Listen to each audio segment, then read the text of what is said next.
You're listening to Squawking Dead with Dave and Carol. Hello. And we basically started this podcast out of love for Walking Dead. I've been watching it for quite a while, and Carol just recently got into it within, the last year or so? I would say I started binge watching it at probably season 4, I want to say. Like maybe halfway through it. We're at season 8 now, but I'm all caught up. Yeah, and it feels like season 4 was a billion years ago, in my mind. Yeah. As I was going through show notes. Yeah, no, and lately with like the marathons they show on like AMC, it like blows my mind when I see some of the stuff from like season 4, season 3. When I first started watching Walking Dead, it was kind of a weird story. We were all huddled in my apartment. It was like Superstorm Sandy, and it was like me, a pair of couch servers, one of my friends from the neighborhood, and I live in Greenpoint, and I think I had like another couch server, so like 6 people in an apartment, and the only place with hot water, electricity, cable, internet, out of all of New York City. Like everybody had some, maybe not all. So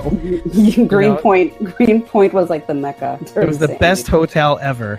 So and we showed free Walking Dead, and it was weird because one of my friends, Julie, she was like, "Oh, I don't know if I'm gonna like this," and then my 2 Brazilian couch surfers like, "Oh yeah, hell yeah," because Brazilians they love death, and they live in Sao Paulo, so they're kind of used to Walking Dead. I was gonna say they're used to it then. Used to like murder and stuff. Like, oh, this is kind of tame. Yeah, this is going too slowly. This is pretty tame by what we're used to. No disrespect. The carjackings happen faster. Yeah, exactly. So, no disrespect. Yeah, no dissing, because now they're married, and I love them. But let's keep it real here. Come on. Yeah, pretty much. Let's offend everybody. Yeah, it was all of us. We'd watched basically 4 episodes in a row, and into like 2 in the morning, and I had work the next day, believe it or not, working from home. So imagine like 6 people in a huddled apartment, and then I have to wake up next day for work while everybody else is staying here, but like not doing anything because nobody can do anything. Yeah, other than you. Yeah, until the 3rd day when they opened like free bus service into Manhattan, they're like, I think I better leave just to get some air. At that point, people started looking like The Walking Dead. Yeah, especially me after a while. But yeah, tell me where you were, how you got into it. My sister-in-law and her husband are actually super into it before we were. And we went down to visit them one time down in Miami. And my husband and his brother-in-law can't hang at all. Like, I mean, we had all the intentions of like, okay, we're going to sit and we're going to watch this starting from season 1. And we set it up. Both of them passed out. I don't know if it was like maybe 2 hours into whatever. They're like, oh, we're kind of tired. Can we watch it later, whatever. Me and my sister-in-law were like, nope, we're going to, keep watching it. Because we got through season 1, actually. And then we were on season 2, which was the whole Sophia was missing thing. And it kind of drew us in. And so we wanted to stay and like watch this thing. It's like, no, we want to watch some more. And I think like the moment that we got hooked was like that last episode when Sophia came out of the barn. I think me and her just kind of sat there like, oh man. And now I'm actually trying to remember, like, was that, I keep forgetting if we saw Sophia before or after Shane was killed. It's like boggling my mind, actually. It was before, right? If I'm not mistaken? Yeah. Because that's when she came out, and then there was a whole, like, I don't know if it was a whole season where it led up to Shane, the death of Shane. Yeah, I feel like there was like a whole season leading up to it, and there was, I forget how many episodes where it was just them trying to find her, trying to find Sophia, Oh, yeah, that's right. They still didn't know that she was in the barn, even though they were... No, because they were knocking around in there. They were knocking around. They had like all these walkers that were like in the barn. They didn't realize until Shane was basically like, no, we're not going to house these walkers. We're going to just shoot them up, Yeah, they're like, I'm opening it up! Like that. Full Shane. Just take a look at where they are now and where they were back then. They had to hide out in a farm to avoid walkers at all cost. Yeah. And yet, Fear the Walking Dead, for some reason, they kind of just went into it. Yeah. They don't really hide from walkers at that point. Like, Fear the Walking Dead doesn't even hide. And that was like kind of pre/during the beginning/ a little bit into The Walking Dead, and they're just kind of confronting them left and right. No fear, literally. It is true. Yeah. Like now they're just definitely way more. It's become, not that it's like become like a nuisance because it's always like that clear and present danger that's always there. But I think it's sort of the ongoing kind of story, like, well, what's the real danger? Is it man or is it monster? That sort of thing. So now they kind of figured out how to, deal with like zombies for the most part, or with walkers for the most part. So there isn't that sort of like, we have to run and hide from them the way they were, where it's like, okay, we're going to hide out in the CDC. All right, now we're going to go hide out in the farm. Okay, now we're going to go hide out in the prison. And like avoiding them at all costs, barely killing them, that sort of thing. And I think that's the interesting thing. Like, I don't think it was until the prison, maybe like during the time when they were in prison, that's when it started to dawn on me, like, maybe I'm a slow thinker, but like that's when it started to dawn on me who were really the Walking Dead. Because like you're watching it, you're like, okay, zombies, it's the Walking Dead, they're all over, they're avoiding them. By the time the prison comes around, they're really, they're killing prisoners to kind of get into cells and blah blah blah. And then you're like, oh, the Walking Dead is people, like, green. Yeah, exactly. But that's basically what it was. It was like that. I feel like that season 3 was basically when it kind of pivoted, and it was like, okay, this isn't just, a zombie show. It's more than just that. This is more about, man's instinct to survive at all costs, and, the nature of humans and all of that sort of stuff. Honestly, I still have like a little, I always think that there's a little bit of like, there's always that little thought in my head, like, is this just one big commentary on religion? That always pops into my head. I always think because that there's some sort of like, I don't know, like they make a lot of biblical references sometimes that I'm like, I don't know. Is this just one big parable? Is this one big? I don't know. Well, that's interesting because if you remember, there was that episode. I think it was 4 Walls and a Door or something. Yes. They had it in the church. Yes, that is exactly what I was thinking of. Are you thinking about like the passage that they had over the doorway when the walkers are going through, and it literally says, "He who drinks my blood shall have everlasting life." which is walkers. So I'm like, okay, is this just one big commentary on religion? Is this what it's all about? Maybe. I think that Kirkman has a really it's just hilarious, dark sense of humor. That's my opinion, because like, I mean, if you just look at all the dialogue from that episode, but like in all episodes, it's kind of like, why would anybody believe in God in the apocalypse? Like, and then Gabriel's that foil. Father Gabriel is the foil for that idea. Like, oh my God, what an idiot. What a goddamn idiot. And we all say it. We say it every single time we see him, and every time he does something. I've gotten over it. It's kind of like I've gotten over Trump in a way. Like, I'm like, okay, I'm a little over the, I've accepted the limitations that is Father Gabriel. Exactly. Yeah. Pretty much. Yeah. So you get me. Okay, good. Yeah. No, I completely understand. Kirkman's interesting. Dark son of a bitch. Yeah. Weird Al. Okay. So let's see. Okay. So what I think I really want to start doing is getting to the meat of the show, which is really, you could either look at the show as kind of like a post-show kind of show, or like a pre-show to the next show. And I mean, because obviously we're going to speculate a lot along the way. I mean, we don't have the stars of the show on the show. So, I mean, all we can really rely on is us and our brains. And our own, yes, exactly. Our deep knowledge. Your deep knowledge and my frail memory combined will make a hilarious show. I will say that I do try to, because I've read the comics, so I try very hard to kind of separate that out, because sometimes they do deviate from it, and they have, so it's not necessarily like, I think the comics serve to give you an idea overall direction of where it's going, but they definitely take some turns. Yeah, for sure. Yeah. I've taken pains to not actually read the comic, because in my mind, I'd rather see the show, watch the show, and then afterwards I can go back to the comics and say, oh, okay, and then I can see all the, like, kind of to me, the comics would be like the behind the scenes, or the sketch boards, literal sketch boards of the show, how the sausage was made. Basically, you're getting the McDonald's version of it on the I wish I didn't say that, because now I'm kind of disparaging the show, but it's the fast food now kind of thing. It's that satisfying feeling, in 40 minutes or less. Don't underestimate McDonald's. Those are actually really, really good burgers, personally, to me. I'm sorry. I know that's horrible, but, there's something about, like, the smash patty that I love. I mean, there's like everything there. Everybody has a favorite from McDonald's. It's like sometimes it's the chicken nuggets, sometimes it's the Filet-O-Fish, sometimes it's kind of like, oh no, it doesn't taste like fish, but it's just that deep fried something. Yeah, exactly. Deep fried something. If you could deep fry a fish long enough, that's what it tastes like, and then cheese, and then tartar sauce. Actually, it's more tartar sauce than anything else, but anyway. The Walking Dead. It's Instant Donald's. Instant Donald's. Perfect. Instant Donald's. Whereas the comics is kind of like a 5 napkin burger. I don't know. Anyway, nobody knows what 5 napkin burger is. Never mind. Or like Shake Shack. Okay, Shake Shack. There you go. Where you have to pick it apart and be like, you want to go to Shake Shack all the time, but like in your head, you're kind of like, maybe like I'd feel more justified going to McDonald's than Shake Shack. Right. I'd be like, it doesn't hit my wallet so much. There's no ceremony to McDonald's. Right. Like with Shake Shack, it's kind of like, oh yeah, we're gonna have some Shake Shack. McDonald's like, no big deal. I'm hungry. Let's do this. Right. It's a production. Walking Dead. Shake Shack. That's exactly it. Just give it to me direct. Yeah, exactly. No affair. People will get mad at you if you don't take them to McDonald's, but they will get mad at, hey, why don't you invite me to Shake Shack? And that sort of thing. Exactly. It's an affair. It's an ordeal. So, it's an ordeal. And that's why I don't read the comic. You know what? I get that. And I respect it. Okay.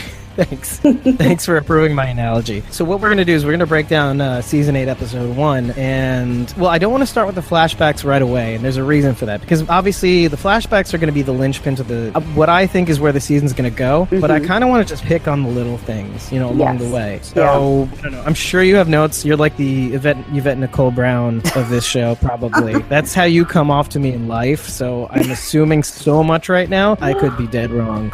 Yeah, I know. After that build-up. Yeah. Pressure? Yes. Not much. No pressure. No, I mean, I think it's interesting, the overall themes of the show, because to me, it's like you said, there's the flashbacks that are kind of like its own kind of entity, because to me there were various timelines that they were kind of throwing out there and they kept kind of jumping into and all of that, because it was like the present day. There was one scene where he's all red-eyed that I take it to be a somewhere during the midst of this war, not present day, but sometime in the near future, and then obviously like a flash, forwards. It seemed like there's a lot of this emphasis on like time, because there was like the timing of all the explosives, the timing of these walkers. Like, I mean, they had this plan very, very detailed out. I mean, there were very, very detailed components to like their plan, and it all was very synchronized and timed, and Dwight clearly was involved in terms of like, you could tell that between him and Daryl with the notes. No more carrier pigeons in the apocalypse, huh? Yeah, I noticed that. I thought about that when I saw that. I was like, I guess carrier pigeons, birds. I was like, I haven't really seen much birds. Yeah, when did we see? I forget. When did we see carrier pigeons for the first time? Or did we ever see carrier pigeons? I'm not remembering. I feel like when you said this, I'm like, oh yeah, of course, carrier pigeons. Well, you know what? The Kingdom? They have like pigs. They were like harvesting pigs for the saviors. So there are animals out there. Those were and if you remember, those pigs were eating on zombie flesh. So we still never see. Here's the thing: like, you ever notice on a show how they'll do something will happen, and you don't hear about it again, and then all of a sudden, a season and a half later, it kind of comes up again. Oh yeah, I feel like that's one of those things where they fed the pig zombie parts and stuff and zombie flesh, and they kept selling it to Negan, like the whole Negan. What are they called again? Saviors, right? Yeah, and they kind of made a reference to it too, and they were like, "Oh yeah, they're nice and full for you and all that." But I'm still on the same episode though. But we never hear about it again. No. I'm still waiting for Heath and what's his name, Dwight's woman Sherry to reappear. People just don't disappear on this show. This doesn't happen. Was Heath the dude that Tara. The one that was with Tara on the mission, and they got separated on the bridge.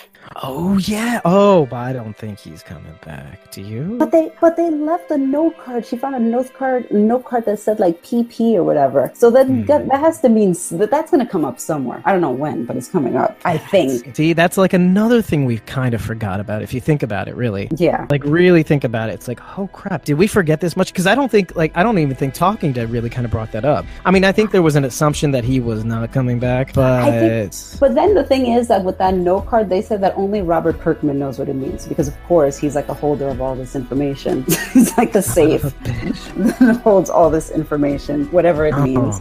And maybe he's one of those characters, kind of like that comes out of nowhere and sees how far they've changed. We've seen this like every now and again. Like, dude, you guys are weird. What are you guys doing? Like, why are you so aggressive or whatever, something like that. But yeah, that could be one of those things. It could be. It seems like with Dwight is their point person to the inside, and I got the impression that Dwight basically is the one that kind of has fed them some of this recon information in terms of the lookouts and the points that they need to kind of start eliminating in order to kind of get all of this in place. Because the whole episode, it's almost like you're seeing this pre-planning that's going on. You've got Carol, Morgan, and Kara, and Daryl off on their other mission, which is just basically like to lead this herd, which, by the way, they did the same thing, not leading a herd, but kind of they led a herd in the premiere of season 6 when they like had the quarry with the herd and all of that. I'm just thinking about all the timing, and you're right. Like they must have been planning it so long that they had this,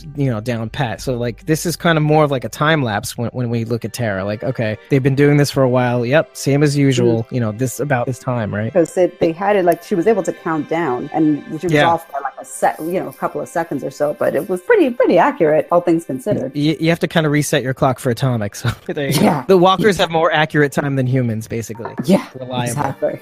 So there was that, and then we have scenes where we see Rick and Carl. Well, first we see Carl at the gas station, basically kind of like searching for something. Now, this was one of those things that was an exact replica from season 1. The first episode. The first episode. And by the way, going back to the scene, so he's going through, and then you hear like the voice of this guy, which you don't necessarily know who it is at first. I think all you see is his legs, at a certain point, and he's talking about how he hasn't eaten and how somebody threw a microwave at him. The disembodied voice. Yeah, exactly.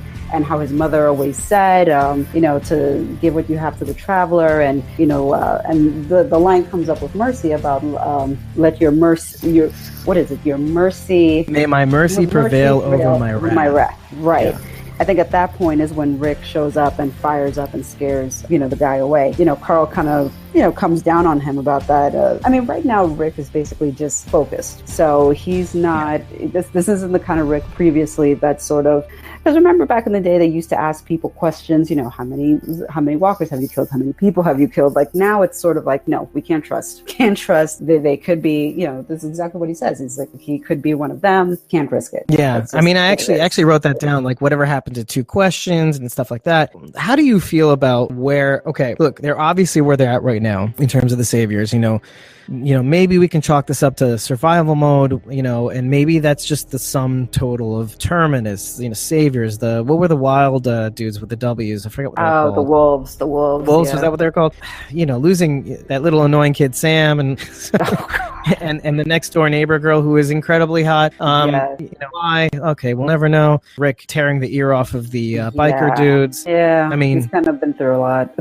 Obviously it's excused, but at the same time, like in the back of my head, and I think this is kind of what Carl and him go through. Like Carl at one point had been more like, it's funny because we mentioned the farm. Mm-hmm. If you remember, Carl was really into like, Shane and Carl, or basically, Shane was training Carl to shoot a gun, and Rick was, had this concerted effort to kind of keep him grounded and if you're going to do it, educate yourself and treat it with respect, blah, blah, blah. And Carl, like up until now even, was kind of, to a certain degree, kind of reckless until he kind of fell into like our leadership role. We really had a hard time with Carl, probably until his eye got shot out, just before maybe, which is interesting.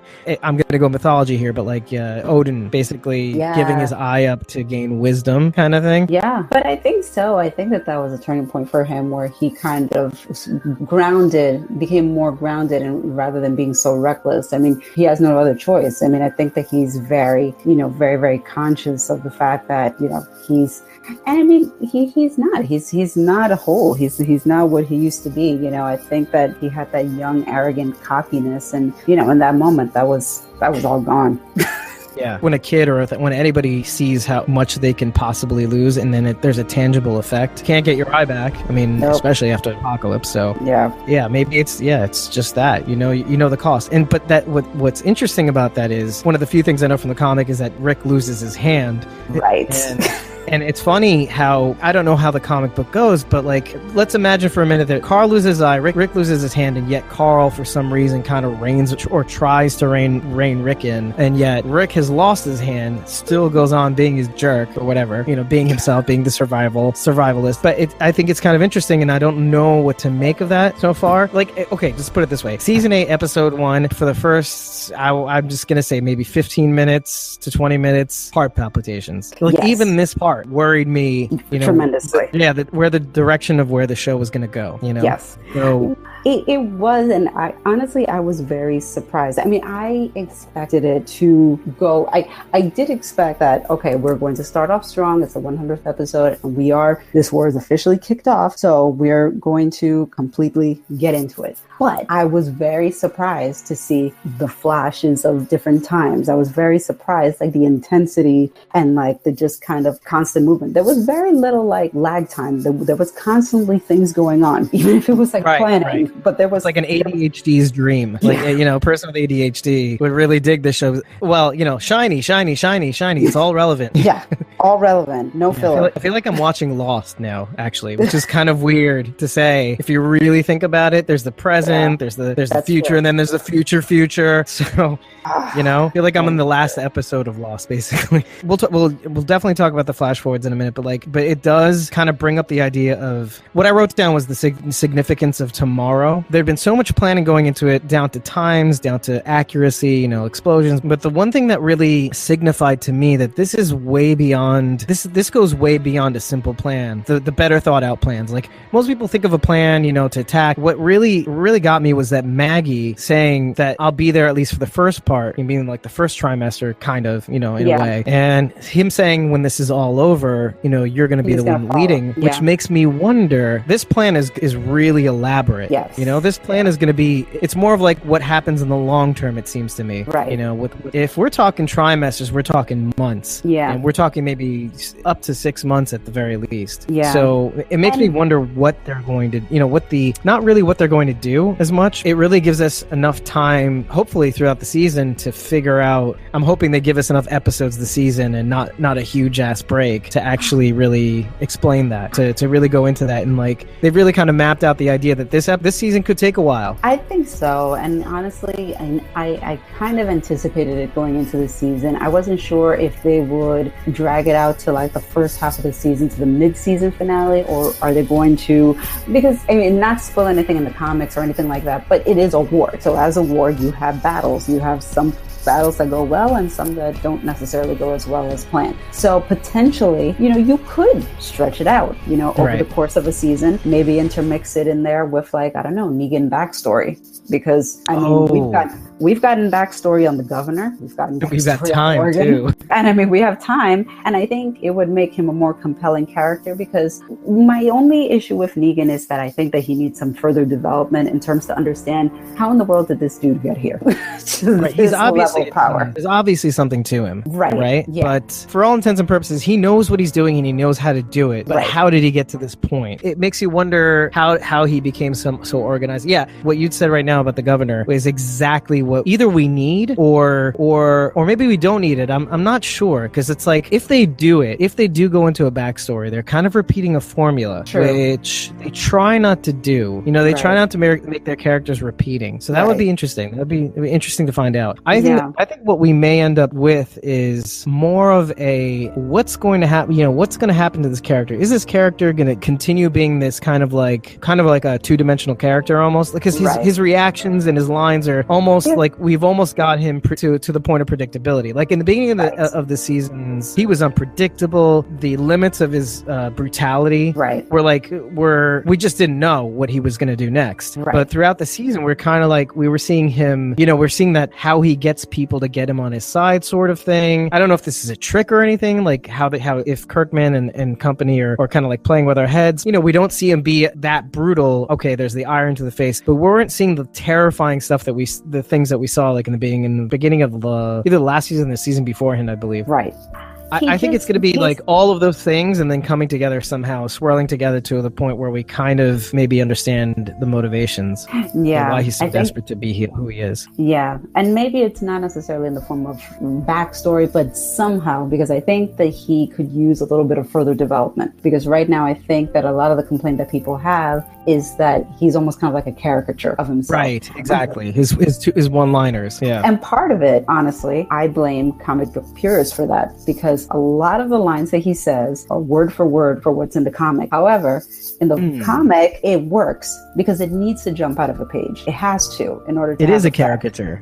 But on the television show, it just comes across as maybe a little campy or just over the top, because it's just not the same medium. It just doesn't work the same way. it doesn't translate the same way. So that has to be considered. But, obviously there are people that are like, no, it has to be word for word for how it is. It's like, well, no. It doesn't have to be word for word. And that's funny. That's kind of like why I don't read the comic too, because what I like about the show is how, not necessarily how dark it gets, but how, okay, I can relate to this because that's a very human reaction, quality, emotion. It's rough and it really gets you. How I've read comics like that. That's true. But I feel like comics have to, in some way, sensationalize panels, obviously with visuals, but, obviously also sensationalize and kind of grab you with words in order to take an effect, so I think a lot of things can be more understated, with looks and stuff like that in a TV show where there's motion, there's expression, there's a lot of things going on that doesn't have to be said. And I mean, that's kind of basically what I'm saying is like the two-dimensional bit, like, okay, it's gonna get old, and when he does something insane, it's gonna feel almost inauthentic. It's either gonna be a backstory or it's gonna be like a peek into. It's funny, as I was watching this episode, I feel like they were mapping out the season in subtle ways just in the first episode, and maybe one of those things was the way Negan came out.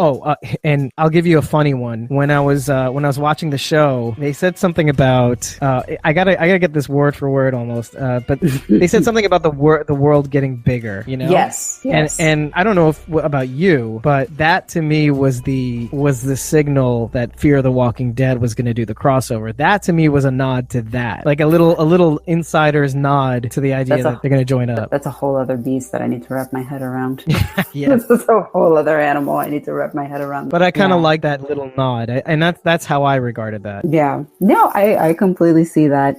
And I think part of it also came from, for me, was that when they first captured Jesus back in, what was that, season 6, I think it was. By the way, just anytime anybody says anything just and says Jesus, my mind thinks Jesus, the Christian Lord and Savior kind of thing. So if I laugh funny anytime you say, so we were talking about Jesus, and I'm like, my mind is going to just go there, and yours is too now. I hope. Yeah, no, it does. It's like automatic. So they captured Jesus. So they captured our Savior. So back when they captured Jesus, back in season 6, Right. But I remember, the whole scuffle between, Rick, Daryl, and Jesus, and eventually them capturing Jesus and bringing him back to, Alexandria tied up, and he somehow miraculously, as Jesus does, got his way out of his ties that bind him. I think that he said to him, I think he mentioned in that episode when they kind of questioned, like, who are you and where are you coming from or whatever, are you part of a community? I think he might have said, your world's about to get a lot bigger. And I think that was kind of part of it too. Yeah. Yes. That is a good point. Yeah. I mean, just that, and that led to the hilltop, that led to the kingdom. Yeah. Oh man. It's all Jesus. The wolves. The wolves. Ugh. Yeah, I think I was listening to something that somebody was saying, like, this cast is enormous right now, which it is. It's true. But you know what? What's interesting? And this kind of brings it back to the pigs and PP. Yeah. The wolves. So we know that guy escaped, and we know that a lot of them are dead. However, I'm wondering if they will in some way play a part in any of this, because if you think about it, I feel like it was that whole arc was kind of like, we tamed a wolf and we sent him back to the pack, and maybe there's some good that came out of it. There's some humanity. Never know. And so I'm wondering if that will make a comeback in some positive, weird way, Well, we know the garbage people are still out there. Garbage people. What's your feeling about them? Because honestly, I just have a hard time understanding. I mean, I wouldn't have such an issue with the garbage people as a community. It's just the language, the way they talk, that I just don't quite understand. Because I would be totally down with the fact if they had their own language, like their own kind of secret code that was some sort of mixture of different languages that only they knew, so they knew that was part of their community. Right, for their purposes, right. Like the bells in that other camp. Right, like with the Oceanside, whatever they're called. Yeah, then I get it. But it's just sort of like, me go now. Like, I don't know, like, how useful is that? It's just weird. But it was It's just weird. Like, but it was, humanity hasn't descended to the point where we've lost common language, you know? Well, it was really funny. I read an article one time where somebody said, well, it's a good thing to know that the English language has a shelf life of like 3 years. Oh my god. And you know, it would be one thing if one of them was kind of mentally challenged, but like a whole... They all do. They all talk the same are way. mentally challenged. Okay, I'm going to hell. I'm sorry, but no, I just but needed it's to just, make a point there. Like, it's just bizarre. It just is bizarre. The only thing I can figure is that one person got it in their head to be that way, and then it's just like, no, everybody has to talk this way. yeah, That's what happened. That's what happened. We better talk like this, or else, you know, she's gonna bring out the knives, you know, or Right. we'll have to have sex with her again or something. Yeah. Like, you can only have so much sex, and then it's kind of like, I'm either over it or I'm really tired. And they all have space age names, like Jadis and Right. what is it, Tamiel? Like, it's just, I don't understand. I haven't figured out the garbage people Yeah. at all. I kind of Not don't a even clue. want to, in a weird way. Like, there's a part of me that's kind of like, okay, there's a story there, but do I really want to know what it is? I don't know. I don't know I feel- what their whole place is in all this, because they're one of those like wild cards that they just threw in there because it was like there's no such thing as this in the comics, so I don't know what the point of these people are. No clue.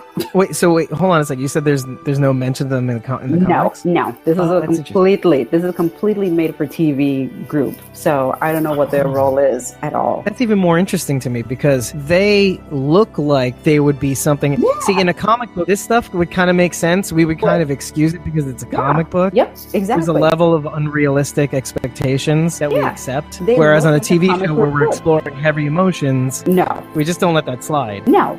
They look very much like a comic book kind of group, but they're not.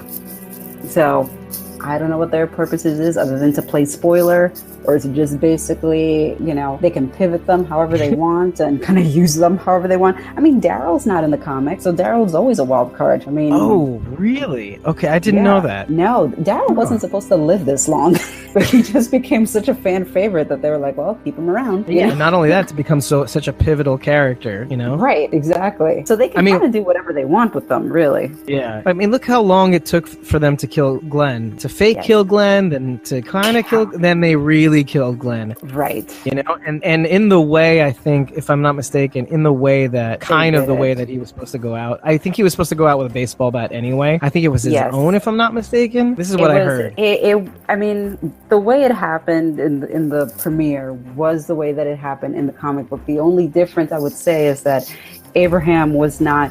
I think in the show, like, you kind of got thrown off because obviously he kills Abraham first, and you kind of think, okay, it's over. That's Right, it. right. You know, you don't necessarily expect that somebody else is going to be killed, and then, you know, it kind of throws you off for when Glenn is killed. And that doesn't happen in the comic. In the comic, it's one person is made an example, and that's Glenn. Abraham is already dead by that point. Oh, so, yeah. but from another, you know, situation, not from Right. like this particular incident. So Well, they wrapped that up neatly. they did wrap that up very neatly. But I am glad, because this is one of the things that you see in the episode, like when they show these different scenes, that you see Rick at the grave sites. So I like the fact that Glenn and Abraham's deaths are still very, very much a motivating force and factor in this. It's not like, yeah, they died. Well, yeah, that sucks. Now we gotta Sucks to be that. keep moving. Right. You know, What's for dinner? now we gotta keep moving. You know, it's Big like, Daddy Tuesday? What? right, you know, so I'm glad that it's like, no, you know, this happened. This is a big deal. This is the whole crutch of what we're doing here. So, you know, I'm glad that they still kind of are like, yep, it's still weighing on him. It's weighing on Rick's conscience, you know, this whole thing. It's kind of like the motivating force behind, you know, where he's at right now mentally. So, and you kind of see that he just has no patience. Even the way that they show them taking out these saviors and these outposts, no mercy, no mercy, none whatsoever. I mean, the guy that was at one outpost that he stabs in the stomach, and he Right. starts talking crap to him, and he basically, all right, I'll let this walker just basically kill you slowly and eat you Right, up. right. Like, just no mercy whatsoever at all. And it's funny, like, when you hear him say all that stuff, it's still, I don't know about you, but it still kind of gets me. Like, how manipulative the saviors are. Yes. You know, like, I'm going to say this word, but it still kind of triggers me. Yes. Like, oh, you don't know what's coming. You know, Yeah. you got you on your knees last 2 times. You know, you're not going to survive. It did kind of trigger that Oh, boy. heart palpitating Yeah, burst. it does. seasons ago. Because you've seen the extent of what they can do and the numbers, just the sheer numbers and force that they have behind them of these guys that are just. And the thing is that in reality, the kingdom, the hilltop, the Alexandrians, these are. Oh my God. None of these people are particularly very martial. They're not, they've been training them, to be. Right. I mean, the kingdom obviously has their faction of people that have been trained to fight. Right. But it just seems like when you look at the saviors, they're just a bunch of, and obviously there are people who aren't fighters, but they have a large contingency of fighters on their side that are always armed, always. They just have this mob mentality where it's just, or gang mentality. And it's just, they stand behind their fearless leader as long as he's standing. And it's funny. And if you think about it, like, look at how the Alexandrians were, obviously before Rick's crew came in. If you really think about it, the saviors are kind of like an Alexandria. Yes. Obviously Rick's crew, but it's every reason to hate the Alexandrians, and the response is the saviors. It's that whole crew. Yeah. And they're every bit as ruthless. They're the exact opposite. They're ruthless. Right. They're they go out, they scout, they come back, they make people do things for them. Yep. Where the Alexandrians, they just want to be in a hidey hole the rest of the time and stay to themselves and not really have to really get their hands dirty. No. Exact opposite. And then Rick's crew, obviously they've been trained, they've been surviving out in the woods. Right. But they didn't plant roots, they didn't make people do things, No. And so they're riding this big gray area where they couldn't be anything, whereas the two other opposite sides, they became something. Yeah, no, absolutely. It's a huge difference in terms of, and that's why when, any of these saviors make any threats, it's menacing. The only guy I would say who isn't is the one savior, the one that they always showed at the, how there was always like, I call them like the D team of the saviors, the ones that would do the drop-offs with the kingdom. They're not even they're like the D team, the head lieutenant. You can tell he's not really like buying this whole savior thing. Like you're talking about the Gavin dude? Yeah, he's just doing it to do it. I loved. Let's take a break. What did he say? He said he's like whoa, let's take a time out. I was time out. Like time out. Oh wow, okay, this is going down. I was like I love that he's like wait. Let's just take a time and Regina out. On the left. I hope we see blood today. I'm like, oh, okay. Let's take a time out. Yeah, I love that. I was like, I love that he's the one guy that's like, let's just take a time out here. Immediately shot down. No. Well, actually, this is a good segue to what I want to talk about, because as you're sitting there, as he's calling everybody out by name, obviously pissed at Eugene. Yes. And what I want to know is what you think about him. Eugene? What do you think is going on in his head? Is he doing like fifth dimension calculus on what he should do?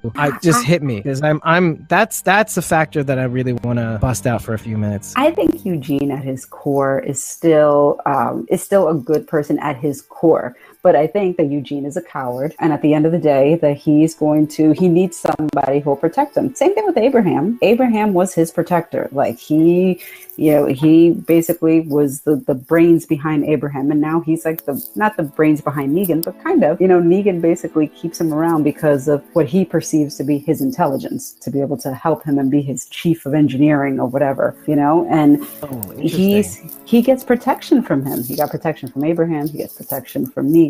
He can't survive on his own. Eugene is not capable of surviving on his own. He had his little fleeting moment of bravery when he tried to lead the RV, to lead the saviors away when Maggie was ill and they were trying to get her to the doctor. But that's it. Right. That was his moment. And other than that, it doesn't come naturally to him. He's not brave the way, Rick, who's a sheriff, or Abraham, a soldier. Like he's not that kind of guy. And so when they took away Abraham, they took away his means for survival, or his means for bravery, let's say, in essence. But Abraham was the only one that really kind of protected him, because everybody else kind of tolerated him, but you never really saw him interact too much with anybody else. It was kind of like, oh yeah, Eugene, yeah. Oh, and putting the glass in the gas tank, or the sand, whatever it was, in the gas tank, and fucking that up.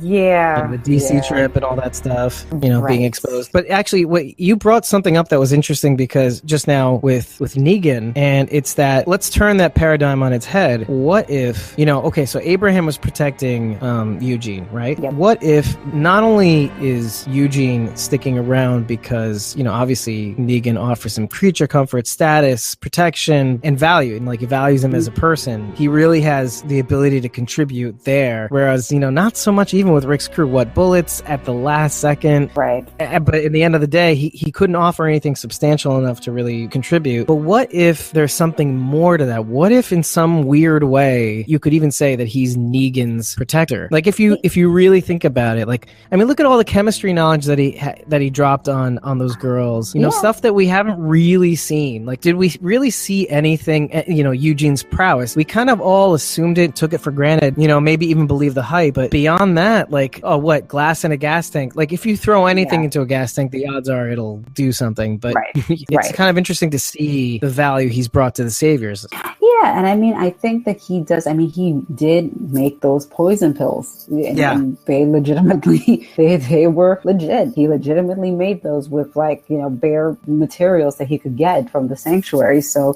he does have abilities, and he does have an intelligence to help. And his suggestion about kind of using the walkers, melting metal on them to kind of mold them onto the fence and all of that. I mean, protect their heads, yeah. Yeah, he is intelligent, and he is offering them methods and ways to kind of help them without him necessarily getting his hands dirty. He's offering them his insight as to what would be beneficial to them. And I think that they get it. I mean, they have a lot of rough and tough, guys on the sanctuary, but I don't think that they necessarily have people with brains that could kind of help them. I mean, look, they took the doctor from the hilltop. Oh yeah, they fucked up the doctor basically. Yeah, that was, and sent a whole bunch of aspirin to the hilltop. They did. A whole crate of aspirin. Yeah. It does make me wonder what their strategy is, because one doctor amongst a ton of saviors. Yeah. And you'd think the doctor would have this tremendous status. I guess at the same time, Negan doesn't want to tip off to everybody else that he's being held by the balls by somebody who, is beneath him in his eyes. So that kind of does speak to something, but it just makes me wonder what the strategy is here, and maybe he's found the kind of simpleton, too cowardly to even dare do anything daring, to the point where he could have done something daring, Yeah. And, with the poison pills and stuff like that. Right. Yeah. I mean, I think there's something about his presence that is intimidating, because, I mean, we have had characters that have had many opportunities, and it's a criticism that comes up where people have had very clear shots to be able to take at Negan, and somehow it just never happens. So yeah, but I think it goes down to that lookout dude, and how you either bought into it to the point where you can instill it in others, and trigger me in the process, or you are at least fooled enough to really not fuck with anybody, not fuck with anybody on the inside, not fuck with the top tier guys, and to know that this is just the way it's going to be. This is the system, which kind of brings up the point. I think at the end of the day, people want a system. People want order of some kind, and hardcore order, 140 characters or less, kind of order. And that's how he runs his sanctuary, which is yes, and it's a very much a law and order. He's a law and order dictator. That is how Negan runs his society, and there are rules, and if you break the rules, there are repercussions. Right. And that's how his society works. Right, and what's interesting about that is that I don't think we've seen this as much, but the one credit you can give the Saviors is that they don't go ham. There is a level of justice. You'd have to do enough to really screw up. You'd have to go just the one step too far, and which most people don't do. Right. Chances are given. Even that big dude, the big dude that was guarding, what's his name's motorcycle? Vixen, right? Fat Joe. Yeah. He screwed up. They kind of mention it here and there. And he's still on, as long as he doesn't do something that's just out of control, or take Negan's wives or something like that. Why would you do? Right, exactly. No, it's true. I mean, it's in theory, it's reasonable. It's just that the punishments are perhaps a little bit severe. It's once you do something wrong, that punishment is pretty harsh. Pretty harsh. And it's public, and it's as many people as can see it as possible, basically. It's a spectacle. It's made a spectacle. On purpose. But it does bring back to Eugene, like, what do you think he's going to do? What do you think is going through his mind right now? I mean, ultimately, I think he's probably shocked that this is even happening. The fact that they're there and, basically presenting this threat. I'm sure that at this point, he's probably just trying to kind of protect himself at all costs. But in terms of what he's going to do from here, I still think in the long run, he'll end up on the good side of things. I don't really. I think so. I do. I think that at his heart, him and Rosita have a very long relationship or friendship in terms of that's how we met them. We met Abraham, Eugene, and Rosita together. You get the impression that they had been traveling together as a group for some time. Which is why when we had the season finale and he showed up with his bullhorn and, saying, I am Negan or whatever, she seemed the most hurt about that. Everybody else was kind of like, disgusted. But she seemed to be like very kind of emotionally hurt and angry by that. I think that there's more there. I think that he'll eventually come around, especially depending on how the tides turn. Because I think really Eugene is an opportunist.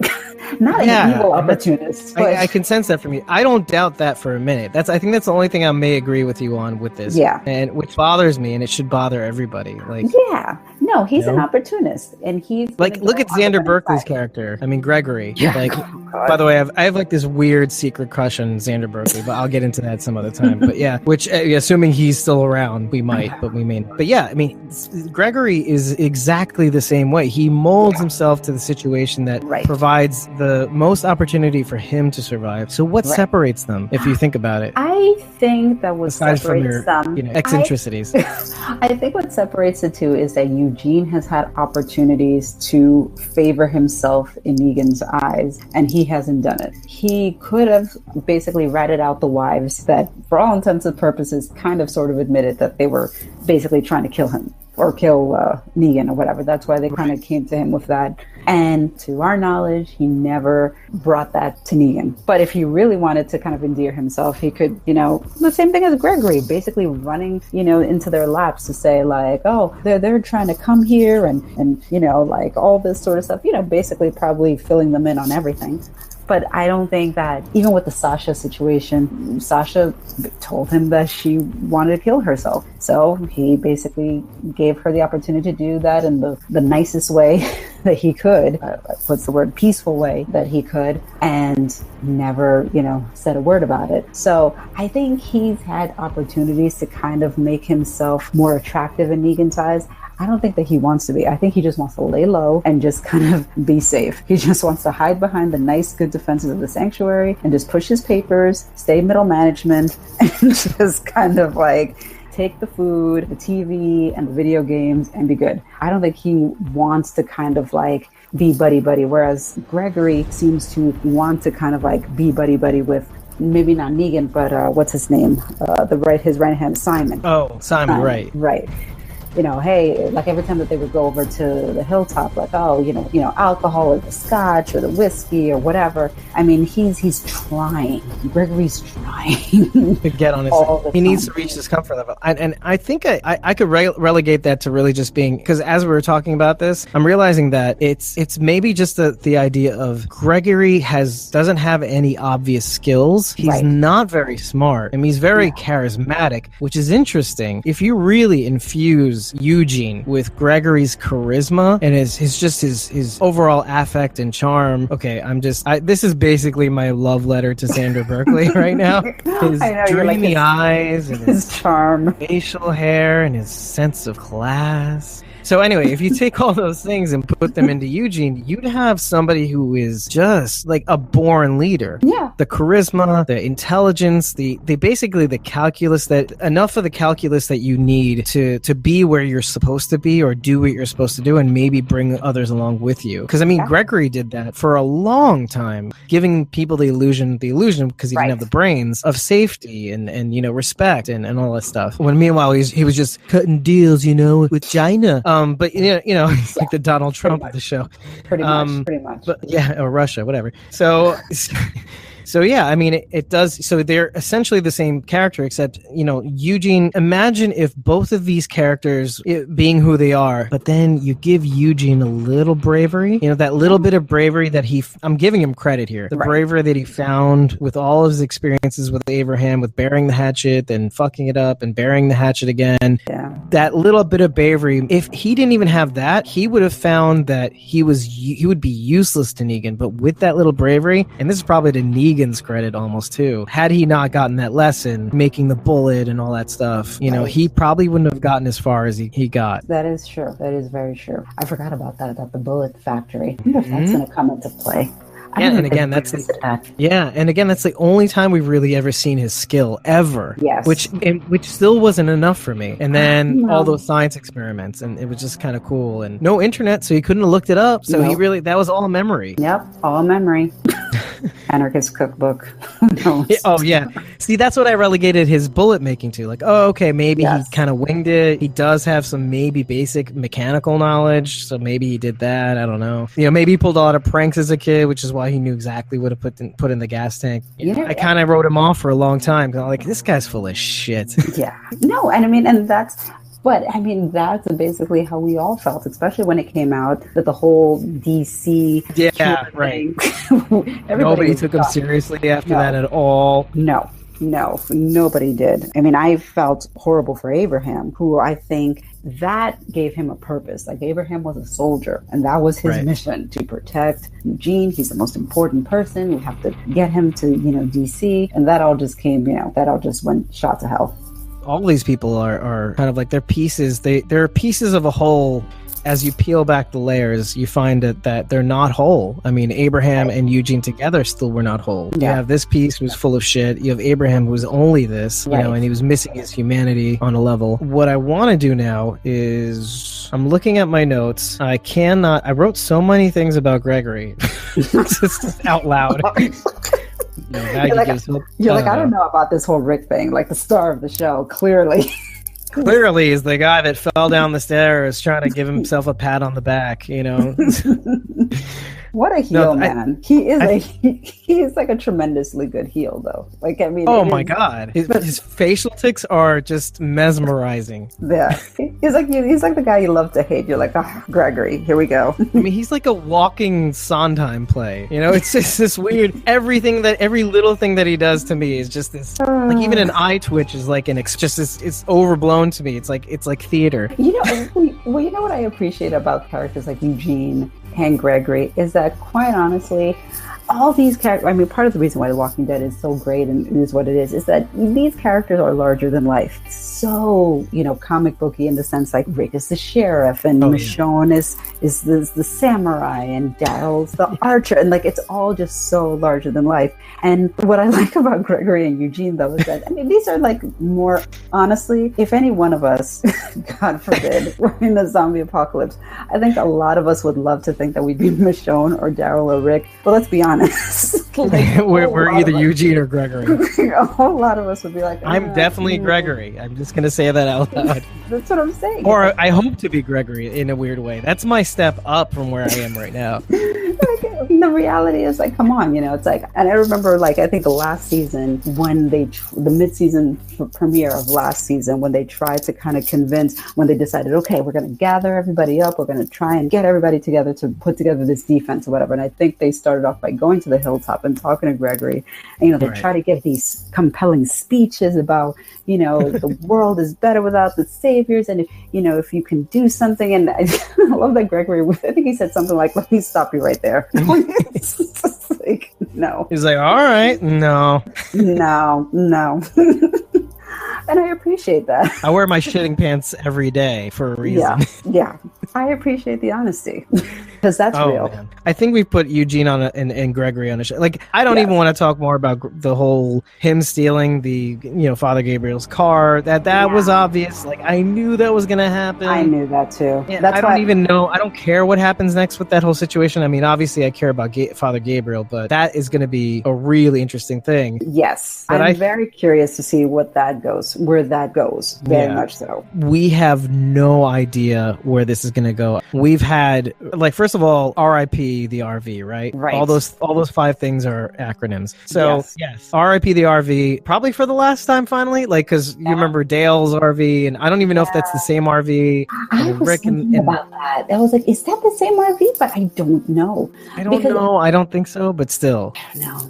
It's definitely the same one that Tara and Heath used on their mission, because I remember seeing it. So, like, for sure, they had been using it for these runs. But I don't know how far back that RV goes. No. Well, actually, how about this? Let's think about this for a minute. Think about what the RV represents in the show. Let's assume that it's the same RV, Dale's RV, right? Right. How awesome would that be? Like Viking funeral, like dying in the service of other people. But also, if you think about it, what if the RV was a anthropomorphic representation of their humanity? Obviously they put a mask on it, like it was going to war, to kind of shield the blow, and that was the only thing that survived, sort of, really, of the whole thing, and it protected Negan. So there's some illustration right there. But what if it was that? And you remember they were always working on the RV, first Dale, then Glenn, and then Rick, and then everybody else, and then Maggie's dad, I'm now forgetting his name right now. He's like one of my favorite darling characters. I think I love old men, by the way. That's the consistent old white men for some reason. I don't know. Sucker. I'm a sucker for old white men. Well, let's repeat that in a what are those auto-tune remixes? I love old white men. Whatever. Sorry, go on. Do you know though that Herschel was on Talking Dead? I don't know if you saw it, but they brought him back. He looks exactly the same. Like nothing changed. I was like, may he remain that adorable, well-spoken, articulate, just charming man who has good insights too, by the way. He just sees so much cool things. He was just this, I mean, he passed that down to Glenn. He just had that kind of really calm, thoughtful insight. And that was a pretty shocking one when I think about that. When Herschel was killed, that was definitely, that I did not expect that. Did not expect that to happen at all. It was cruel and unusual punishment for us. Yeah. Probably Herschel, but you get the idea. Yeah. But I mean, but the RV, and the RV was in that scene too, if I'm not mistaken. I'm trying to remember, actually. I think there was a tank again. I don't remember. But I mean, let's assume that the RV was throughout the whole thing, and that says something. Or maybe you could even see it as a way of discarding the way the show used to be, maybe like saying a final farewell to what we thought the show was kind of like at first, and going into this whole other level of humanity or dehumanity. I think so. I mean, I think that they're definitely trying to allude in different ways of this whole kind of new beginning. So I wouldn't be surprised if it was the same RV, and this was a way to kind of further drive the point home of this new direction. This new tomorrow, actually, the word they kind of threw around a lot. Yes, definitely. The significance of that. So I mean, the RV doesn't belong in tomorrow. But so what's interesting about that is that Negan and Rick were trapped in that RV. Well, actually, Rick was more trapped. Negan made it seem like he wasn't trapped and was making Rick do all this stuff. Right. And fighting it out, him taking the RV, him hanging onto that body, hanging from the bridge and all that stuff. And then he finally got it back. And now Father Gabriel is trapped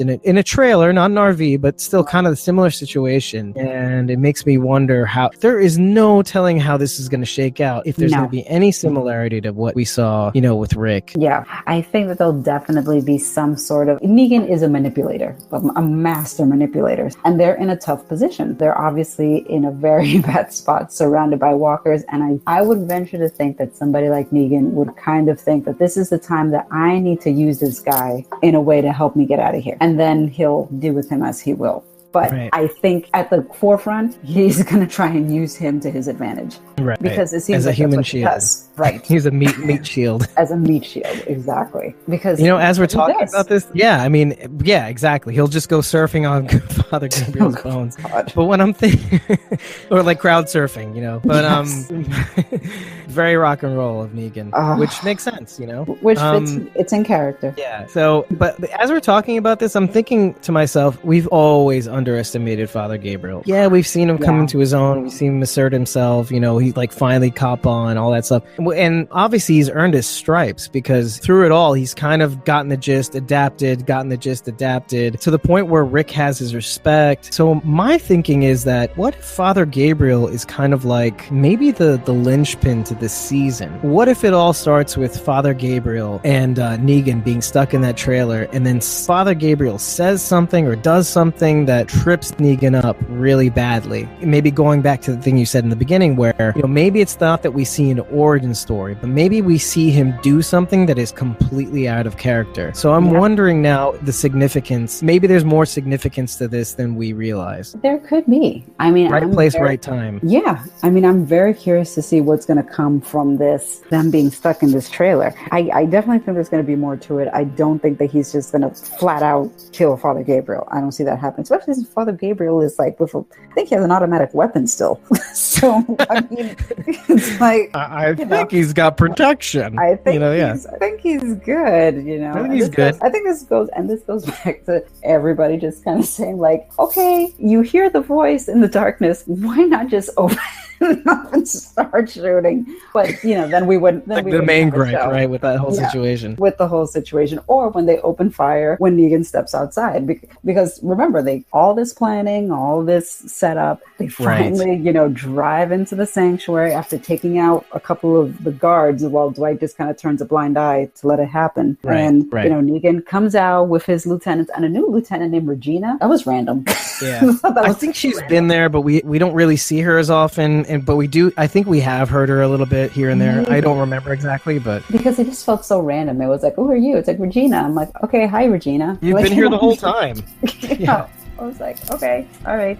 Well, mental note. But yeah, and I think that what's interesting about the Father Gabriel thing is that Rick had a chance to kill Negan, but it kind of does speak to that long-term, months drawn-out plan. Yes. I think they're coming to realize that it's not enough to take one man out. I mean, you can take the head off a snake, but in science, that snake's head can live for a really long time. Right. And the snake's body can also live for a really long time without each other. And I think they're transposing that onto the show. Like, if they kill Negan, it would be chaos. People would die. Right. Somebody would come out on top, and the cycle would just continue. Because that's it's like we said, that's what they want. They want that 140 characters or less. They want that kind of put me in a box of rules that are easy to follow. Yeah. Or else I die. Like any country where you take out the existing government, I mean, the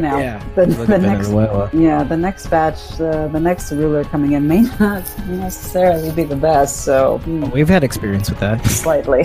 A little bit. But I think what they're attempting to do, from the flash forwards, I'm not sure how successful they are. I think they're trying to actually get people on board with the it's not all about me philosophy. Like, that they're finally realizing, I mean, maybe at one point they were worrying what makes us, I think the show was worrying about, what makes Rick's crew any different than Negan's crew. And especially with those speeches in the beginning of this episode, we am them, that sort of thing. And the answer is embedded within the episode at least 3 times. He says, you made it that way. It's not all about me. You made it that way, meaning it's not all about me. I'm going to follow you. The idea that maybe part of their plan is to get them to see that it's not all about one person. It's not about the idea of Negan or I am Negan. Right. And to do that, they need to take a series of steps with the people that are trapped in that building. Yeah, I mean, they let a herd, but if you think about it, they could have done any number of things to end those people. Like, if it's a herd that kills some of the people in there and injures them, then they're kind of almost, it's not quite them. You give them a chance with the herd. It's not the herd's fault. Yeah. And they don't know what's going on. It may be that none of the people know what's going on. It's just a herd that came through and wiped us all out. Oh, oh, and then the Alexandrian hilltop people are here to save us. Right. No, it's true. It is true. I mean, they're kind of giving them a way out. And I think that that's what Rick was trying to do initially before just opening fire at 7, which I did like. I did like that. Oh, yeah, you get that little bit of satisfaction. Yes, exactly. That moment of satisfaction. I was like, oh, really? We're going to count all the way to 1? Okay, good. Yeah, yeah. Of all the times that Negan's made him count, or count it out before he chopped Carl's arm off, or didn't he draw lines on his arm, if I'm not mistaken? Yes. Actually, that was the other thing that bothered me about that episode. Like, he asked Simon for a pen, and Simon was like, yeah, sure. And I was like, who has pens or Sharpies in the apocalypse? The apocalypse, right? Just like, wait, let me just get one out of my pocket. Here you go. Like, really? Don't. Yeah. Never underestimate Simon, I guess. Yeah. Simon. Or that person that has a pen. They're prepared for whatever. Simon is an odd duck. He's a fascinating duck, but he is odd. Oh, who knows if he makes it out? Yes, you said, what did you just say? No, I didn't say anything. I said he is an odd duck. Oh, he's an odd duck. I thought you said he was hot. Like, I was like, oh, you're admitting to something. No. So my thing is old white men. You have no attraction to anybody. Okay, fine. Yeah, so, we'll leave it there. Not Stephen. Not Simon. I will tell you that. No porn stash. That wisp of hair. None of that. Okay. Well, would you believe those eyebrows? He's gotten so much success off of Grand Theft Auto? All of this off of Grand Theft Auto. I believe. Yeah. Like, he got this role on Walking Dead. He has a recurring role on Westworld. I mean, like, he's all of this from a video from Grand game. Theft Auto. Yeah. Yeah. Jeez. I believe it. I was reading an article about that, and they were just like, yeah, Rockstar making careers.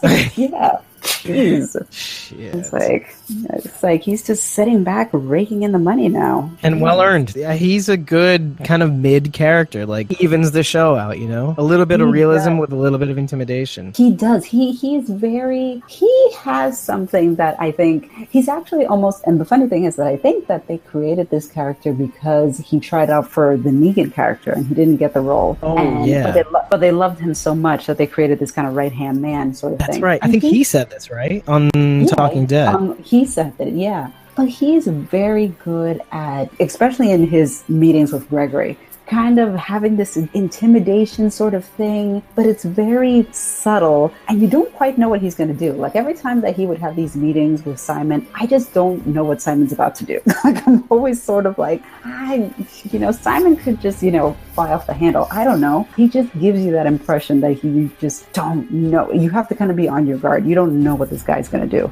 And I think that plays to the idea that he was passed up as Negan, if you think about it. Because notice that, like, anytime he's being the enforcer, he makes other people do it. Whereas Negan will most of the time do it himself, which is a huge difference. And it kind of plays to the real life story of how he became Simon, if you think about it. Yeah, you could have been Negan, but you kept doing things like you weren't quite there. You weren't ruthless enough to do it yourself. Like, the idea of the character kind of just being just under Negan. Yeah. No, I think somebody said that, and I think it might have been something from Game of Thrones, but I don't watch Game of Thrones, so I'm not totally sure. But because I have. Okay. It was some kind of line, something along like somebody, who I don't know, who deals the sentence, or who will also wield a sword or something like that. Something along those lines. Episode, right.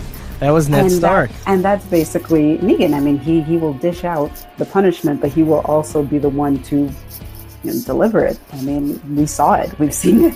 So, which may go towards to that backstory idea. Like, maybe he's taken on this mantle. Maybe he's enjoying it too. I don't know. Maybe he's not. Maybe I don't know. Yeah, but I will be very curious to see, and I think they will. I think that they will go into it a little bit more somehow, in some way, shape, or form. I think that they will. So I'll be keeping my eyes peeled for all that. This whole skirmish that ends up happening, it blows up pretty quickly, and you have this firefight that breaks out, and Negan doesn't go inside, so he's behind like this one of the shields, right? One of the metal shields that they use on like the RV or the cars or whatever. Rick is obsessed with taking him out. Gabriel convinces him not to. It's not about you.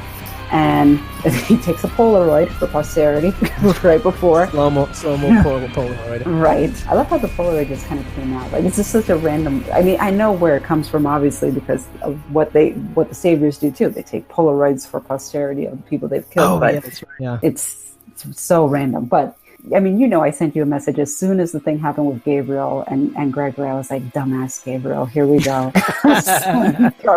Formula. I was like, here we go. Because you knew that was going to happen. You knew. I was like, have we not? Don't we know who Gregory is at this point? I mean, what are you doing, dude? They both fell into their roles perfectly. They were in the right place at the right time. Or the wrong place. And, Gregory was in the right time. God. So I knew that was going to happen. I was like, well, here it is. And of course, Gabriel is stuck, left behind, and gets into the trailer when we hear Negan's voice and, realize that, oh, here they are, these two stuck in the trailer. Now, the thing that I'm confused about and I'm going to need to rewatch this to figure this out. Okay. After this whole skirmish, they keep moving on to their next point that they need to address or take out or whatever. And you see a scene with Rick and I forget who was with him, and they're going in one direction. But then they show a scene with Carol and Morgan and I don't know if it was Tara or some of the Kingdom people. And they're at another location, and I guess they approached some saviors, and one of them had a grenade, or they were like threw it. Oh, that's right. That satellite outpost, right? Yeah. Because there's a bunch of things going on at once. Some people protecting Alexandria, some people still going out for outposts. So because that's a communication station, right? And then there was like this smog of smoke or whatever, and you don't necessarily see at that point like what's with the grenade going and on, stuff, right? And it happened so fast that I was like, wait, what just happened? I'll be very curious to see, because that is my girl, and not just because she has my name, but I mean, of all I would argue and say that she is one of the most well-developed characters right now in general. I mean, she has come light years from season 1 to now. I mean, she has lived 3 lifetimes probably. Yes. I mean, I feel like her character was practically put on hold, for 2 seasons. I mean, you get the feeling that we can maybe see some interesting things. Yes. And they definitely have spent their time developing her. So I'm curious to see what happens with them, because I'm not quite sure. But then Rick went to another station, right? That's the impression I got, that he was at another satellite station after this whole Negan shooting at Negan thing. Yeah. It seems like they went off in another direction, but then Carol and the Kingdom people were at that outpost. It makes me wonder, because a lot of things in this episode were disjointed except for the obvious scenes. Right. So now I'm even wondering if he did those speeches, because they I don't think they were at a station. I do believe that they were in that field again, which makes me think, did he say that speech after the whole Negan thing? It happened before, and I thought the same thing at first. But when I looked at the crowd, Gabriel was still there. So that's what made me realize, this is the same speech that he was giving at the onset before they officially went into battle. Because I did think that for a second. I was like, is he giving them kind of like, now we did this, but we got to keep going or whatever? Like, I thought, is that this kind of speech? But then I looked at the group and I saw Gabriel. So that kind of tipped me off that, we're doing this jumping around again. Right. I think they re-met in that field, and I think they were supposed to move on to somewhere else. I think they are. I think, we got to continue with this plan, even though we don't have Father Gabriel. Or maybe they assume Father Gabriel is doing something that he was supposed to do, but he's not.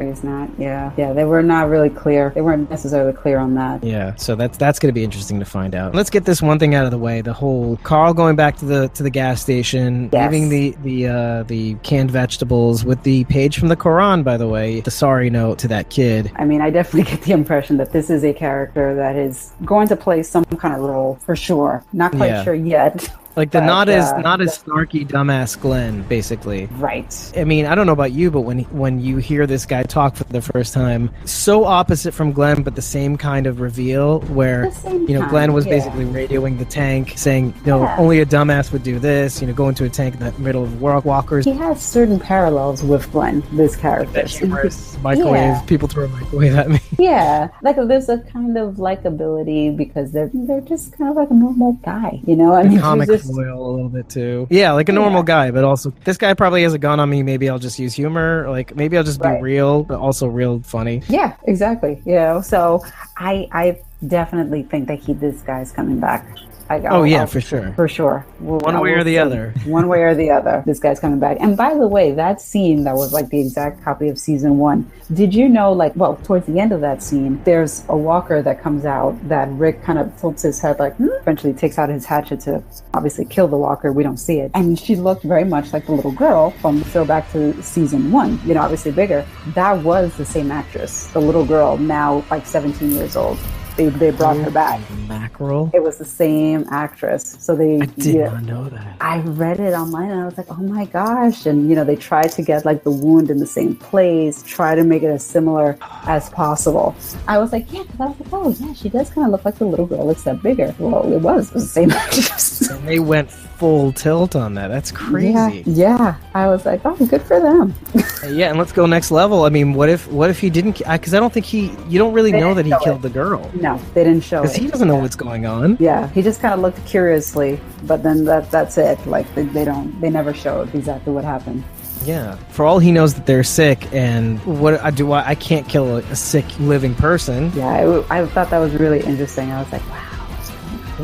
Wow, they really are coming full circle. So we get to that part, and the reason why I want to start with the guy in the gas station, Muslim Glenn, basically, is because of what Rick says at the end of the episode, if I'm not mistaken. What he says in the beginning, which is the passage, "May my mercy prevail over my wrath," and very troubling. This is one of the middle flash forwards, because he's obviously not gray and bearded and stuff like that, but very distressed. Yeah, very distressed, very shocked, or weary. I am going to be paranoid with every single episode. Of course. In the background of that scene, there's some sort of stained glass, something or other. So now every episode, I'm going to be looking for the house with stained glass. I'm going to be just looking for that house. Was it at the foot of a house, or was it just hanging from a tree? Because I thought maybe that stained glass was. Remember that tree in the distance? They were always flashing to. It could be. It could be that. Maybe. Either way, I'm looking for that stained glass anywhere I can see it. Because I'm trying to figure out what it's gonna tip me off and say, okay, there it is.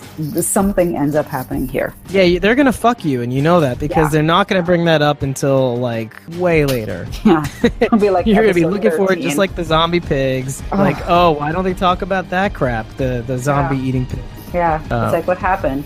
Where did that happen? Yeah, exactly. They're going to make us forget about a bunch of things, like they've already made us forget about some things. Weird Al. Let's talk about that for half an hour. I don't know what to make of it, but another one bites the dust. Obviously, a little humorous spin to another one rides the bus. And some people try to come up with these theories. They're like, well, really, really, there were some people that were and I laughed at it, but they're like, well, it's a war, so it's another one bites the dust, but it's in the future, so they can look back with humor or whatever. I'm like, what if Robert Kirkman just likes Weird Al and he just wants to fuck with people? Because this is what he likes to do. Look at what happened with Easy Street. I mean, really. Yeah, exactly. He's just fucking with you. Don't take it too seriously. Don't take it too seriously. I was torturing you. And I can see Robert Kirkman very easily as a Weird Al fan, so I don't put it past him to just be like, sure. This is like Scott Gimple going, oh, I'm gonna fuck with these guys so hard. They're gonna think there's some significance. Oh, another one rides. What does that mean? What does that mean? Is it because the world's getting bigger? They have to make a bigger bus? Yeah, they get a kick out of this stuff. Another one bites the dust. There's not much you could really say about that scene. You can really go on some crazy theories and tangents, and I'm going to have to stop myself from doing that, because I'm already kind of doing that. This is not going to turn out the way we think it's going to turn out, but in a very negative way. So just like you said before. Yeah. For me, it's like I said before, since I've read the comics, I'm kind of biased. So when they released the trailer for the season in Comic-Con, the All-Out War. The All-Out War trailer, I remember watching it, and most of it was the action sequences. Actually, a lot of those action sequences were in this first episode that were from the trailer. A lot of them, which I was very surprised about. But the thing that everybody talked about in the trailer was those last few seconds or moments that showed the old man Rick scene. and the close up on the cane and the flowers and all of that. And for me, as someone who's has read the comics, I already kind of made my conclusions based on what I knew. But I know a lot of people were like, well, was it all a dream? And they admitted that they purposely kind of also in, homage to season 1, the way they shot it was how when he woke up in the hospital in season 1, in episode 1, and the flowers are next to him that Shane brought him. Some kind, right? Right. So, I mean, so part of it is kind of like a nod to the first episode. That's part of it. And a new beginning. Obviously you need an homage to the first episode. Right. Exactly. So I think that that's part of it. But as somebody who's read the comic, like I kind of came to my own conclusions when I saw that. I thought it was interesting at the end. I think that they have the flash forward because they go back to that flash forward a few times. And I think towards the end, it's a little longer, and you see Judith, obviously, who is bigger now. Taller Carl. Even taller Carl. They never actually, did they show him like facially, or they just, no. They didn't, right? Okay. Just his side, like how tall he actually is. Right. They never really like actually showed him. That's what I thought. I was like, they didn't actually show him. But you see Judith, and you obviously can kind of gauge, okay, years have passed based on how he looks and how Judith looks. Years have passed. And she mentioned something about like an owl festival, but like festival or something. And that's the thing that I want to focus on, because you could write this off as a sort of fantasy. And even like, in the beginning when they were first cutting to that flash forward, because he's mentioning to Michonne, I have been starting to think about the future. And you could honestly throw that away, that whole scene away. Like, this is him just idealizing his future. But then the owl festival. Okay, wait, what? Yeah. What does that mean? And for me, all I will say is, as someone who's read the comic, you should pay attention to that term, the festival, because that is not throwaway dialogue. It's not. It's purposely there, and it's significant. For anybody who's read the comic knows what that means. It makes my stomach hurt. Because something. I think what makes me feel a little bit better about what is how many times they've diverged from the comics. Right. Too. So think about that for a minute and get more squirmy. Right. And I don't know necessarily, when they would even get to this flash forward. If that's the case, and it is the flash forward, that could be next season. That could be season 9, episode 1, for all we know. Right. Because originally, when I saw that flash forward in the trailer for Comic-Con, I thought to myself, whoa, okay, so maybe we're going to get through this war rather quickly. I don't know. I mean, they're including in the trailer this flash forward. Right. But then when I watched this episode and they included here, I'm like, okay, well, maybe it's just trying to set up the season, but we're still not going to quite get to it yet officially. I don't know. I don't know necessarily how long they're going to drag it, because I think that they're also weary about how they paced last season. So I don't think that they want to necessarily make this too laborious, because but I think the issue with last season was that just the way the episodes were structured. I mean, this episode was good. Part of the reason why it was good was because there were a lot of moving parts, and we got exposed to all of those moving parts at one time. Okay, Carol, Morgan, and as many as could fit comfortably. As many as can fit comfortably, we're seeing what each group, each faction is doing. Whereas last season, it was like, okay, this is a Daryl episode. Okay, this episode is a Darren episode. This, it's like, which I think is good in its own right. Like it's like the huge difference between like Game of Thrones. Yes, there's tons of characters, and if you had all their stories running at once, it would be a crazy show where nothing got done. Right. Which is kind of like, okay, that last season was the exact opposite of that. Every character's story was drawn out, and in some ways overlapping with the overall timeline. Like you said, we're seeing a lot of things happen. Finally move. Things are in motion, and we're seeing all these plans full of people happening all at once. It's not about the one character, it's about handfuls of characters. Right, exactly. So I think that they'll approach it differently. I don't know how long they'll drag it out, but I'll be very curious to see. I don't know what's going to, I don't know. I'll be very curious to see how they structure this. It feels like this is a football play. Like, okay, they're going to race around here and distract you and throw a fake pass there, and then they'll do a lateral fake, and then, in the end, they're going to run it. I think what they're going to do is, I think they're going to play with the old man Rick flash forward, probably for several episodes. They're going to draw that out. We're not going to be able to glean any real tangible information. We're going to absorb facts that won't make sense until much later on. They'll feel significant, but you will never make the connection until it finally does. Right. And then the whole reason for doing that is so that you forget about the may my mercy prevail over my wrath scene. They're planting a seed on the first episode, and they will not revisit that scene until the end of the season. I firmly believe that too. That's just sort of like planting the seed for the direction of the season, but we're not actually going to get there. We're not going to get there yet. That's like the check engine light coming on in your car for like one drive, then not coming up again, and you're kind of like, oh, okay. I guess it was nothing. But like in the back of your head is like, I haven't seen that check engine light come on. Maybe I should be worried. And the only reason why I'm saying this is because that did happen to me. So I'm kind of like, I think I need to service this thing. I'm not sure. Okay, I'll forget about it. You know, that sort of thing. So the point is, don't forget about that, because it's gonna come good things may happen probably in the next several, because they said like the next 4 episodes at the very least are going to be action packed. Things are going to happen. Right. So you probably will forget about that scene. But I think the point is, with all the good things that may happen in those 4 episodes, just remember what happened in that one scene, and just know that Scott Gimple will ruin your dreams. Will ruin all your aspirations. He will make you feel the inferior. And Robert Kirkman. I mean, honestly, I will tell you that I have sat and read up to a certain point of the comics, and I've gotten to a point where I'm just like, I get to a point, I read it, and I just want to throw it against the wall and say, fuck this shit. Like, I'm over it. I'm not done with this. What's the point? Like, why? Why am I going to read this and just torture myself? Fine. Yeah, I feel like everybody... take everybody I love and just take everybody I love away from me. Yeah, exactly. It's like that electroshock.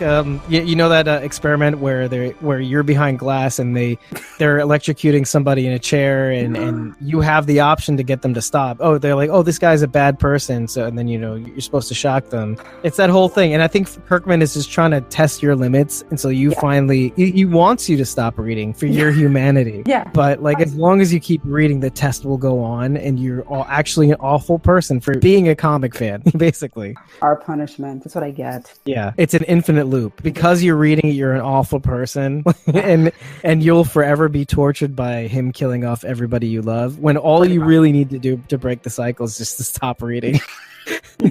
And he wants you to stop reading. He's rooting for you, really. I've heard similar from George R. Martin, actually. Like, I'm just fucking with you guys, seriously. I've heard many. Then you had to make a show about it. Yeah. In a completely fabricated last season. So, you're ruining my dream of getting people to read something I want them to stop reading. Yeah. Okay. On our recording, it's been like 2 hours and 17 minutes. I'm hoping I can cut this down by at least 15 minutes. So it wraps up to a nice, neat 2 hours, which is still more than anybody's going to want to listen to.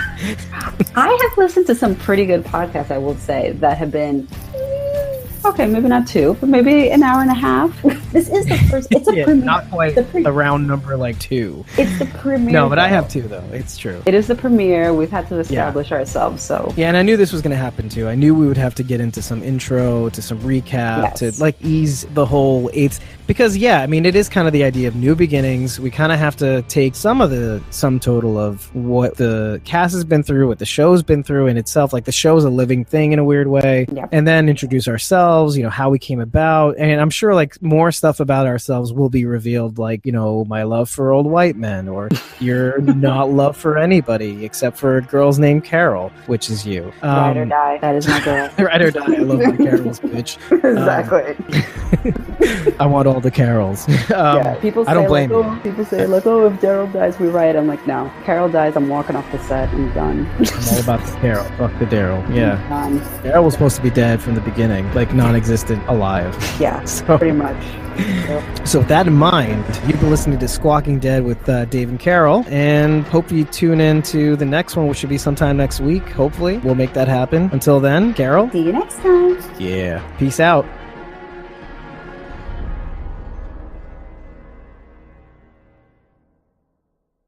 Okay, and cut. Nice.